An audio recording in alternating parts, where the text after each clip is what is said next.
Nesta sequência de vídeos que nós vamos fazer, a ideia é abordar o conteúdo que ainda falta para finalizar o semestre das disciplinas de Matemática 1 e Matemática para o Agronegócio. O objetivo dessa atividade é que ela seja uma atividade complementar.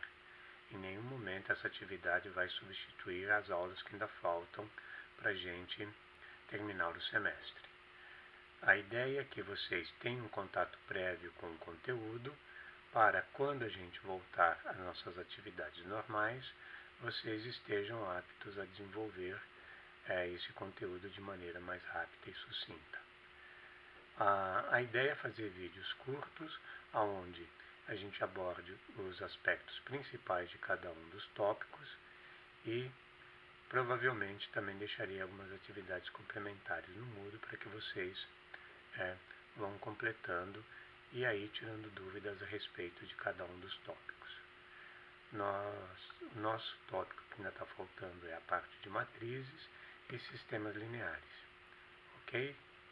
Então vamos ao primeiro tópico, que seria a parte de matrizes.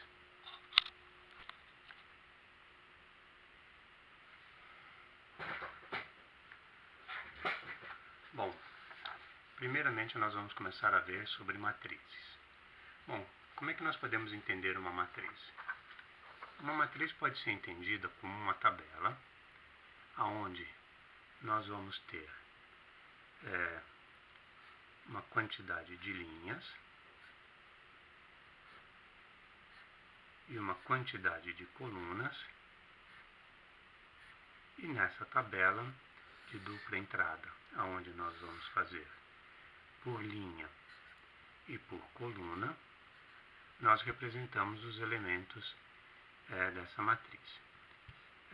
De forma geral, os elementos são representados dessa forma, A e J, onde o I representa a linha em que o elemento está e J representa a coluna em que o elemento está. Então, por exemplo, se nessa tabela eu tiver esse elemento aqui sendo o 3, ele ocupa a posição da segunda linha e terceira coluna.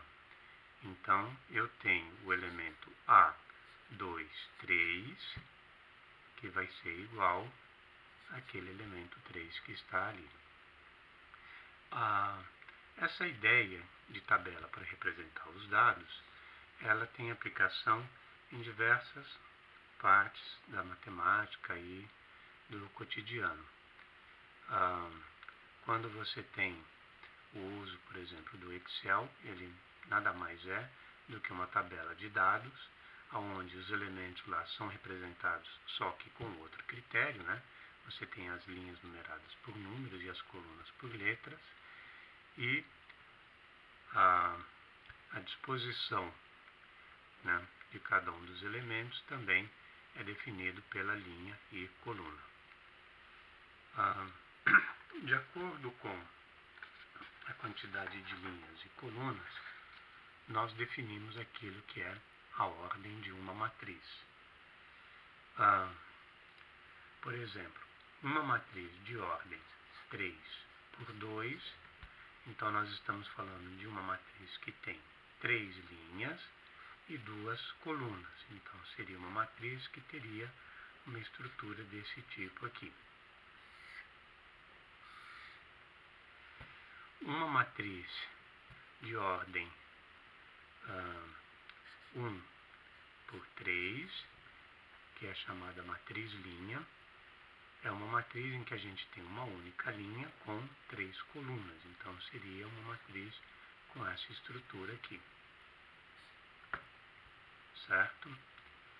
E no nosso caso em particular, quando formos trabalhar com sistemas lineares, nós vamos trabalhar com matrizes que são chamadas matrizes quadradas, onde o número de linhas é igual ao número de colunas.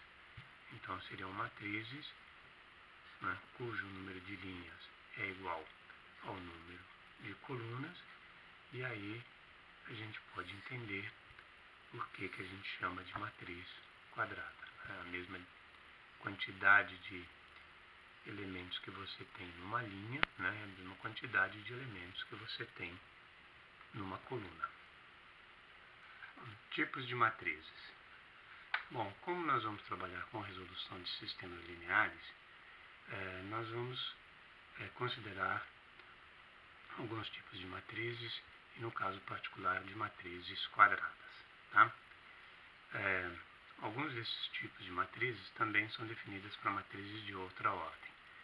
Mas, considerando as matrizes quadradas, nós temos a primeira matriz que nós vamos ver é a matriz nula, que seria a matriz onde todo elemento aij vai ser igual a zero, ou seja, todos os elementos são zeros, tá? Indiferente da posição que ocupe. Uma outra matriz importante seria a matriz unitária,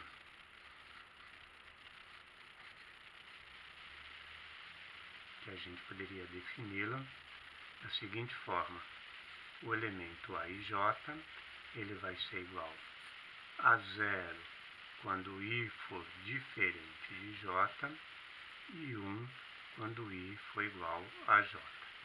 Ou seja, quando o número de linha for igual ao número de colunas, o elemento da matriz vale 1. Quando o número de linhas for diferente do número de colunas, o elemento vale 0. Então, para uma matriz 3 por 3, nós teríamos linha 1, coluna 1, vale 1, linha 2, linha 1, coluna 2, 0, linha 1, coluna 3, 0, já que esses dois, o número de linha é diferente do número de colunas. Já na linha 2, coluna 1, também seria 0, linha 2, coluna 2, 1, linha 2, coluna 3, 0. E assim a gente obtém essa matriz, cujo os elementos que não pertencem a essa linha, que é chamada de diagonal principal, são todos zeros. E os elementos da diagonal principal valem 1. Além dessas duas matrizes, nós também temos interesse numa matriz especial, que vai nos ajudar na parte de resolução de sistemas lineares, que é a matriz triangular superior. A matriz triangular superior, ela pode ser definida pelo seu elemento geral, aij, da seguinte forma: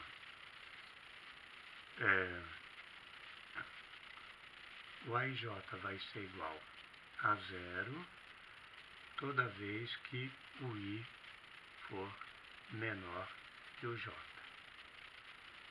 E um certo valor qualquer, né,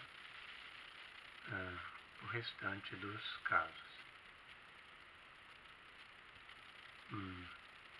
Para uma matriz 3 por 3, o que nós teríamos seria uma matriz onde os elementos que estão abaixo da diagonal são todos nulos. E esses elementos aqui podem até ser zero, tá? Mas não obrigatoriamente. Então, é uma matriz em que todos os elementos que estão abaixo da diagonal principal se anulam. Nós vamos ver que, quando a gente estiver trabalhando com sistemas lineares, esse tipo de matriz, ela nos dá um sistema linear de fácil resolução. Bom,